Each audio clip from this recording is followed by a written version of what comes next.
Hello दोस्तों, हमारे channel में आपका स्वागत है। आप अगर हमारे चैनल में नए हैं तो लाइक सब्सक्राइब शेयर जरूर करें। धन्यवाद। आचार्य द्रोण राजकुमारों को धनुर्विद्या की विधिवत शिक्षा प्रदान करने लगे। उन राजकुमारों में अर्जुन के अत्यंत प्रतिभावान तथा गुरुभक्त होने के कारण वे द्रोणाचार्य के प्रिय शिष्य थे।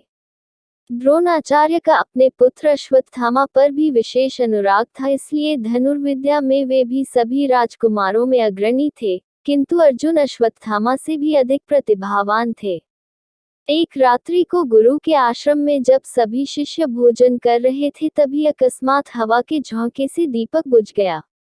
अर्जुन ने देखा अंधकार हो जाने पर भी भोजन के कौर को हाथ मुंह तक ले जाता है। इस घटना से उन्हें यह समझ में आया कि निशाना लगाने के लिए प्रकाश से अधिक अभ्यास की आवश्यकता है, और वे रात्रि के अंधकार में निशाना लगाने का अभ्यास करना आरंभ कर दिया। गुरु द्रोण उनके इस प्रकार के अभ्यास से अत्यंत प्रसन्न हुए। उन्होंने अर्जुन को धनुर्विद्या के साथ ही साथ गदा, तोमर, तलवार आदि शस्त्रों के प्रयोग में निपुण कर दिया। उन्हीं दिनों हिरण्य धनु नामक निषाद का पुत्र एकलव्य भी धनुर्विद्या सीखने के उद्देश्य से द्रोणाचार्य के आश्रम में आया, किंतु निम्न वर्ण का होने के कारण द्रोणाचार्य ने उसे अपना शिष्य बनाना स्वीकार नहीं किया। निराश होकर एकलव्य वन में चला गया।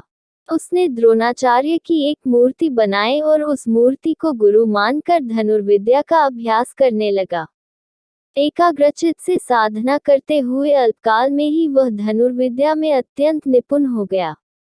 एक दिन सारे राजकुमार गुरु द्रोण के साथ आखिर के लिए उसी वन में गए जहां पर एकलव्य आश्रम बनाकर धनुर्विद्या का अभ्यास कर रहा था। राजकुमारों का कुत्ता भटक कर एकलव्य के आश्रम में जा पहुंचा। एकलव्य को देखकर वह भौंकने लगा।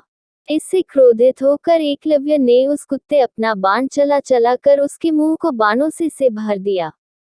एकलव्य ने इस कौशल से बाण चलाए थे कि कुत्ते को किसी प्रकार की चोट नहीं लगी, किंतु बाणों से बिंध जाने के कारण उसका भौंकना बंद हो गया। कुत्ते के लौटने पर जब अर्जुन ने धनुर्विद्या के उस कौशल को देखा तो वे द्रोणाचार्य से बोले, हे गुरुदेव, इस कुत्ते के मुंह में जिस कौशल से बाण चलाए गए हैं उससे तो प्रतीत होता है कि यहाँ पर कोई मुझसे भी बड़ा धनुर्धर रहता है। अपने सभी शिष्यों को लेकर द्रोणाचार्य एकलव्य के पास पहुंचे और पूछे, हे वत्स, क्या ये बाण तुम्ही ने चलाए हैं? एकलव्य के स्वीकार करने पर उन्होंने पुनः प्रश्न किया, तुम्हें धनुर्विद्या की शिक्षा देने वाले कौन हैं?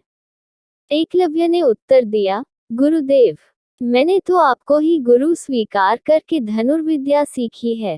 इतना कहकर उसने द्रोणाचार्य की उनकी मूर्ति के समक्ष ले जाकर खड़ा कर दिया। द्रोणाचार्य नहीं चाहते थे कि कोई अर्जुन से बड़ा धनुर्धारी बन पाए। वे एकलव्य से बोले, यदि मैं तुम्हारा गुरु हूं तो तुम्हें मुझको गुरुदक्षिणा देनी होगी। एकलव्य बोला, गुरुदेव, गुरुदक्षिणा के रूप में आप जो भी मांगेंगे मैं देने के लिए तैयार हूँ। इस पर द्रोणाचार्य ने एकलव्य से गुरुदक्षिणा के रूप में उसके दाहिने हाथ के अंगूठे की मांग की। एकलव्य ने सहर्ष अपना अंगूठा दे दिया। इस प्रकार एकलव्य अपने हाथ से धनुष चलाने में असमर्थ हो गया तो अपने पैरों से धनुष चलाने का अभ्यास करना आरंभ कर दिया।